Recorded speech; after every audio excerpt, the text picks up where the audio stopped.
So this evening I'm going to have a look at another LP from one of my boxes, and it's going to be this one from 1970, Bob Dylan's New Morning, released, as I say, October 1970. So this was the 11th studio album from Bob Dylan, which, to be honest with you, surprised me a little bit when I learned that, because I thought it was about the 7th or at best the 8th. But no, he'd done 11 albums by then. And what a record it is. It's such a great record, such a positive record, in my opinion. It's very bright and breezy, and it definitely, if you're listening to this out on a walk, it will definitely put a skip in your step, because some of these songs are really upbeat and kind of poppy in a way, which really does appeal to me. There's nothing too heavy lyrically on here, not really. There's slightly darker moments like Gypsy, but you've got some great songs on here. If Not For You kicks it all off. Day of the Locust is absolutely fantastic. Some of the lyrics just take you to a completely different place. It's pure escapism, this record. Time Passes Slowly, track 3, is not bad. Went to See the Gypsy is absolutely fantastic. Winterlude and If Dogs Run Free, another great song. So side 1 is pretty stellar. I mean, this is Dylan pictures here on the back. I've always loved that picture there, that black and white, absolute classic. So who have you got on the album? One person you do have on the album is Al Kooper. Now, I learnt that, which is a bit disappointing really, because I've always associated this record with almost pure positivity. I learned that Dylan and Al Kooper, how should we say, had disagreements on some of the recording sessions for this record. Apparently, according to Al Kooper, who played keyboards on this, Dylan would deliberately try and sabotage some of the recording sessions, which I found quite disappointing. It's important to do some reading before you do these little videos, but sometimes you read things that you didn't really want to, but that's the nature of the beast.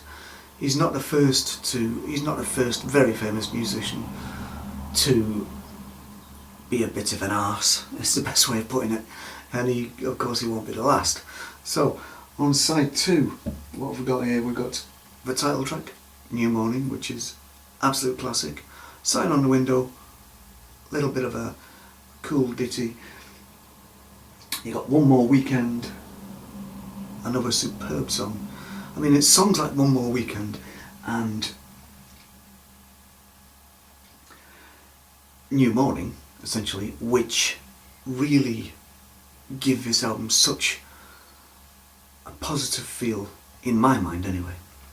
I've quite a history with this record. I've had it a long time. I've always really, as I say, associated this record with really positive vibes, and maybe that's why I like it, because it's before his religious phase. There's nothing really particularly, how should we say, born again Christian about this one, unlike future records. So what else have we got on here? Let's see. So as far as charting goes, this actually did really well in Britain. It got to number 1 in the album charts, which again surprised me, because you don't associate Bob Dylan with number 1 albums in Britain. In America, yes, but it only got to number 7 in America. and #1 here in Britain. It was 1970, which obviously is way before my time. So, it's not that before my time, but I was surprised to see that that record got to #1 in this country. But it did.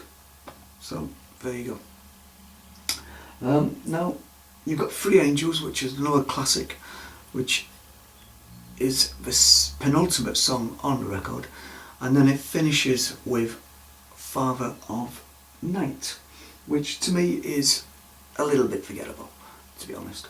It's one of the, I would say, 2 songs on here which, you know, they don't remain in the memory, for me anyway. So yeah, it's a great record. I bought it simply because of the price, really. I just took a chance. It was only, what was it, £3.50? Many years ago. You would not get an LP now for £3.50. In fact, I've just spent 10 times that amount on a brand new record. So, shows you how things have changed.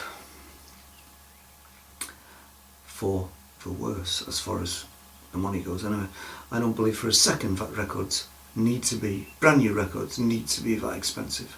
Not for a second. But there you go, that's the world we live in. So, have you actually heard this record by Bob Dylan?